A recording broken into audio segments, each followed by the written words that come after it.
Lord అండి. ప్రభువైన యేసుక్రీస్తు నామములో మీకు అందరికీ ఉదయకాలపు శుభాభివందనాలు తెలియజేస్తున్నాము. మన ప్రభువైన యేసుక్రీస్తు కృప మీకు అందరికీ తోడై ఉండి మిమ్మల్ని నడిపించును గాక. ఈ ఉదయాన్నే మరి మీరు దేవుని సన్నిధిలో మరి ప్రార్థించుకొని ఉన్నారా అండి? ప్రార్థించారని అడగడము ఒక మంచి అలవాటు. గుడ్ మార్నింగ్ చెప్పడం కంటే, ప్రైజ్ ది లార్డ్ చెప్పడం కంటే ప్రార్థించారా మీరు అని అడగడం ఎంతో మంచి అలవాటు. మీరు కూడా మీ పక్కన వాళ్ళని, మీ ఇంట్లో వాళ్ళని అడగండి, ఈరోజు ప్రార్థించావా? మరి లేచే ముందు అడగండి, పడుకునే ముందు కూడా అడగండి, ప్రార్థించావా అని.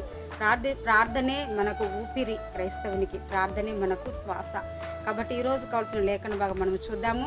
యెషయా గ్రంథం 60వ అధ్యాయం 1వ వచనం. నీకు వెలుగు వచ్చి ఉన్నది, లెమ్ము తేజరిల్లుము, యెహోవా మహిమ నీ మీద ఉదయించెను.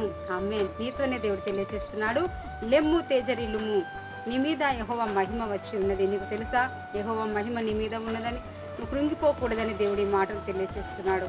నువ్వు అలసిపోకూడదని దేవుడి మాటలు తెలియజేస్తున్నాడు. చాలామంది తమ జీవిత యాత్రలో అలసిపోయిన వారిగా, దుఃఖముతో భారముతో నిండి ఉన్న వారిగా, ఏ పరిస్థితిలో ఎటు వెళ్ళలేని వారిగా, ఒక మార్గ మధ్యలో నిలిచిపోయి స్ట్రక్ అయిపోయి ఆగిపోయి ఉన్న వారిగా ఉంటున్న వారితో దేవుడు తెలియజేస్తున్నాడు, లెమ్ము, ఎందుకని నువ్వు కృంగిపోతున్నావు, ఎందుకని నీవు నిరసిల్లిపోతున్నావు? మన దేవుడు పాపములు క్షమించే దేవుడై ఉంటున్నాడు, ఆదరించు వాడై ఉంటున్నాడు. ఆయన మహిమ మన మీద ఉదయింపచేసే దేవుడై ఉంటున్నాడు. చూడండి, ఉదయాన్నే మరి చీకటిగా ఉంటుంది.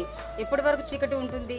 సూర్యుడు వచ్చేంత వరకు చీకటిగా ఉంటుంది. సూర్యుడు ఎంతో మహా ప్రచండమైన అగ్నిగోళము లాంటి వాడు సూర్యుడు. సూర్యుని తయారు చేసిన దేవుడు అంతకంటే గొప్ప ప్రకాశమానమైన వాడు. అందుకే యెహోవా మహిమ ప్రతి మనిషి మీద, కోటాను కోట్ల ప్రజల మీద ఉదయిస్తుంది. కాబట్టే చాలామంది తప్పులు తెలుసుకొని జీవితాన్ని మార్చుకొని ఆయన వెలుగులోకి వస్తున్నారు. ఆయన వెలుగులో మన రహస్య పాపాలు కనబడతాయి. కాబట్టి ఇక మనం పరిశుద్ధులం అవ్వాలి, దేవుళ్ళగా మనం మారిపోతున్నాం. ఈరోజు నీకున్న పరిస్థితిని బట్టి నువ్వు కృంగిపోవడం కాదు, లెమ్ము అని దేవుడు తెలియజేస్తున్నాడు. తేజరిల్లు అని తెలియజేస్తున్నాడు. అలసిపోకు, కృంగిపోకు, నీరసిల్లిపోకు, కానీ తేజరిల్లు, యెహోవా మహిమ నీ మీద ఉదయిస్తూ ఉన్నది. సూర్యుని కిరణాలు పడ్డప్పుడు ఒక చెట్టు లేదంటే ఒక లీఫ్, ఒక ఆకు ఎంతగా సూర్యరశ్మిని పీల్చుకుని ఆరోగ్యవంతంగా ఉంటుందో, యెహోవా మహిమ పొందుకున్న ప్రతి వ్యక్తి కూడా ఆ రీతిగా ఆరోగ్యంగా, ఆశీర్వాదకరంగా ఉండగలడు. ఎందుకంటే మనము ఆ నీతి సూర్యుని కిరణాలు మనలో ప్రవేశిస్తున్నాయి.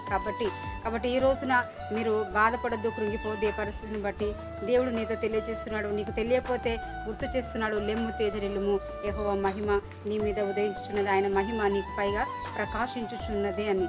ఇతరులు మన మహిమను చూసేంతగా దేవుడు మనల్ని ఆశీర్వదిస్తాడు. మరి మహిమ ఉంది, గ్లోరీ ఉంది అని అంటే చాలామంది నమ్మకపోవచ్చు, చాలామంది ఇష్టం లేకపోవచ్చు, ఇవన్నీ కూడా ఇంతగా మాట్లాడాల్సిన అవసరం లేదని చెప్పవచ్చు. ఒకరోజు దేవుడు మనలో మహిమ ఉంది అని రుజువుపరిచాడండి. ఒక స్త్రీ ఎల్లప్పుడూ ఇతరులను బాధ పెడుతూ చాలా ఇబ్బంది గురి చేస్తూ ఉంటుంది. మరి ఆమె పక్కనే నడుచుకుంటూ వెళ్తున్నప్పుడు ఒక అగ్ని మనలో నుండి, అంటే దైవ జనుల్లో నుండి బయటికి వచ్చి ఆమెను తాకగా ఆమె మొత్తం షాక్ గురైపోయింది.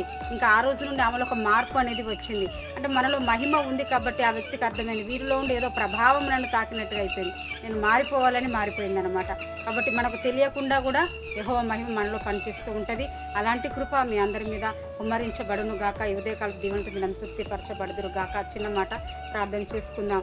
మహోన్నతుడ సర్వశక్తి గల ప్రభువా, ఉదయకాల సమయంలో ఎంతమంది బిడ్డలైతే ఇదిగో యెషయా గ్రంథం 60వ అధ్యాయం 1 నుంచి అతని 1వ వచనంలో ఇదిగో యెహోవా మహిమ నీ మీద ఉదయించుచున్నది, లెమ్ము తేజరిల్లుమని నీ వాక్యం సెలవిస్తుంది. బిడ్డలు లేవాలి, వారు కృంగిన స్థితిలో ఉండి, బాధపడ్డ స్థితిలో ఉండి, ఈరోజు ఉదయము అయ్యా నేను ఏమి చేయాలి, నేను ఎటు వెళ్ళాలి, నాకేం పాల్పోవట్లేదనే స్థితిలో ఉండి వారు లేచి యెహోవా మహిమ ద్వారా వారు ముందుకు సాగాలి. అలాంటి కృపాభాగ్యం బిడ్డలందరికీ అనుగ్రహించి మహిమ తెచ్చుకున్నాను. యేసు నామములో ప్రార్థిస్తున్నాము తండ్రి, ఆమేన్.